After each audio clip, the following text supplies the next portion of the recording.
Hi, I'm George Crump, lead analyst with Storage Switzerland. Our guest is Len Rosenthal. He is the Vice President of Marketing at Load DynamiX.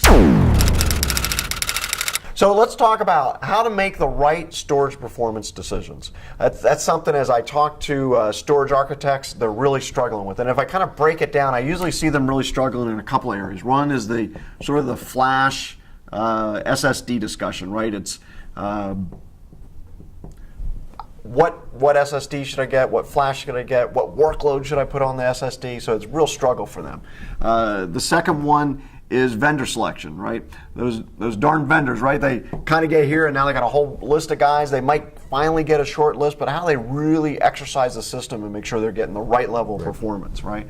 And then finally is really change, right? How do I manage change in my environment and analyze what those changes will affect? I know that you guys do a lot of work there, but before we jump into that, tell us a little bit about Load DynamiX. Load DynamiX really is a workload modeling and storage performance validation company. Okay. And that's a mouthful here, but it basically what it allows customers to do is to validate the performance of their storage systems before they actually make purchase decisions. Okay. So the history of the company is we actually started out selling performance load generation devices to the storage vendors. So all the major storage vendors are customers of ours, and they use our products to validate the performance and reliability and scalability of their systems. Okay. And what happened, particularly over the last year or two, is they started bringing us into these enterprise IT environments to use us to create workload models and generate load to prove the performance and scalability of their specific storage systems inside a customer's real production environment. Okay. So what we do is we actually look at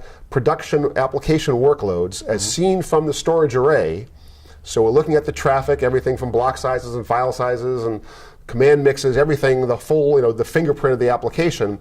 And we're looking at that and we're characterizing that and then building a model, an emulation of that production environment, and then which captures the essence to 95% or better accuracy of their real production workloads, and now they can use that to evaluate flash technologies and different vendors and products and new technologies and validate change. So then, do I take all that information that you guys capture and take it into my evaluation lab and load it on my 100 or so servers in the evaluation lab, or is it a little different than that? No. So what we actually supply is a physical device, a 2U server-based system that has a custom software and drivers that we've done to generate massive amounts of load. So our one 2U device has the performance of 15 to 20 servers in terms of generating load against a target storage system. Okay, so it's sort of like an evaluation lab in a box then. Exactly. So for people either who want a better approach to testing, or for people who don't really have a large-scale testing environment, now they have a very simple way to get the whole testing process automated in their test and dev lab. Well, and then it sounds like you're also not making up kind of just tests to come up with things. You're actually running what's actually happening in their environment, right? Yes, so we're actually capturing real production statistics about what's going on in their environment, so it actually captures their workloads. And that's always a challenge we see, is how do we simulate real world in a lab environment? So it sounds like you got that cracked. Right, and one of the big alternatives is I can use some of these freeware tools out there, things like Iometer or something like that, but those tools don't have the scalability, don't have the realism, can't reflect metadata, so they're not useful to reflect your applications. Right. All they can do is give you a number, right? Right. So let's jump into this stuff. So if I'm a storage architect and I'm trying to figure out how, when, and where to use flash, how can you guys help me there? So we see this as one of our number one use cases right now. Every major IT organization on the planet is evaluating flash right now and trying to figure out which applications are going to benefit from flash. Okay. So everybody wants to, would move their whole data centers to flash today if they could, if it wasn't, for the price difference. But what they really want to understand is which applications, which workloads are best for flash, and how much flash. Is it an all flash? Is it a hybrid?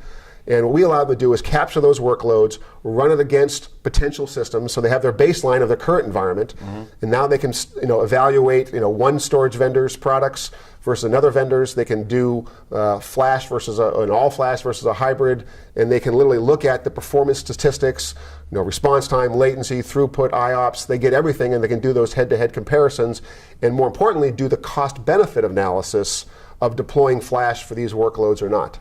Yeah, and I think that one of the things that really jumped out at me there when you were talking was the sort of the how much question. Because let's not kid around here. Flash is still more expensive than a hard drive, and you only want to buy as much as you absolutely have to. So being able to know that is a huge value, isn't it? Yes. So one of the biggest feedback customers given us is they're fearful about both under provisioning and over provisioning flash. Right. When you're over provisioning disks, it's not that expensive. When you do a 2x over provisioning of flash, you've doubled your cost dramatically. Right. So huge difference. Especially if you can forego that in a couple of years, that extra X is going to be half the price. Right. Yeah, huge advantage. All right, let's talk about vendor selection. How can you help with that?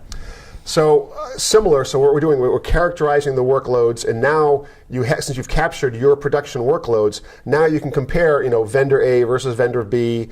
You can, vary the configurations of those and do the head-to-head benchmarks. Again, in your test and dev lab, before you make any purchase decisions, you have all the facilities to make that evaluation, make that change, day one. Huh. And now the final one kind of actually takes me a little off guard when you first had mentioned it. So talk to me about how you guys help with change in the environment.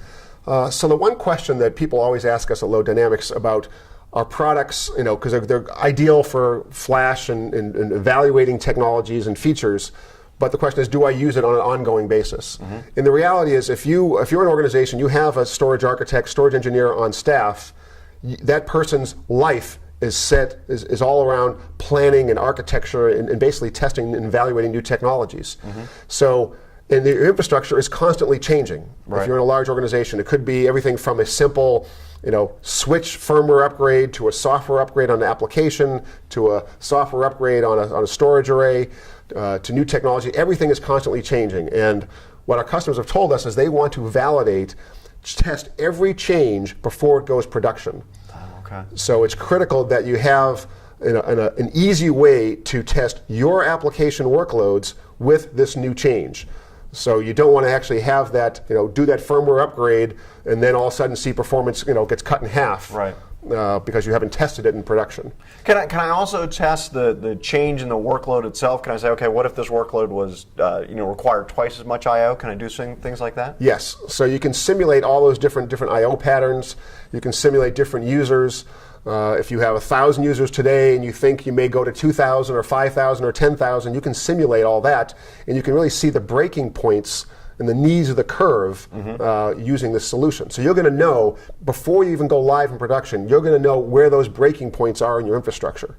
Yeah, and I think that's a big deal, because what I think generally gets IT guys in trouble is not knowing, right? It's the oops call, not the I told you this was going to happen, right? If you know, that's a huge advantage for them. Right, and that's the two primary reasons people end up using us is one is really performance assurance, or it's the risk. It's they don't want to have any unplanned outages, no surprises, and the second is really around cost optimization. So one of our primary customers is a company called GoDaddy. Most people know that, large web hosting.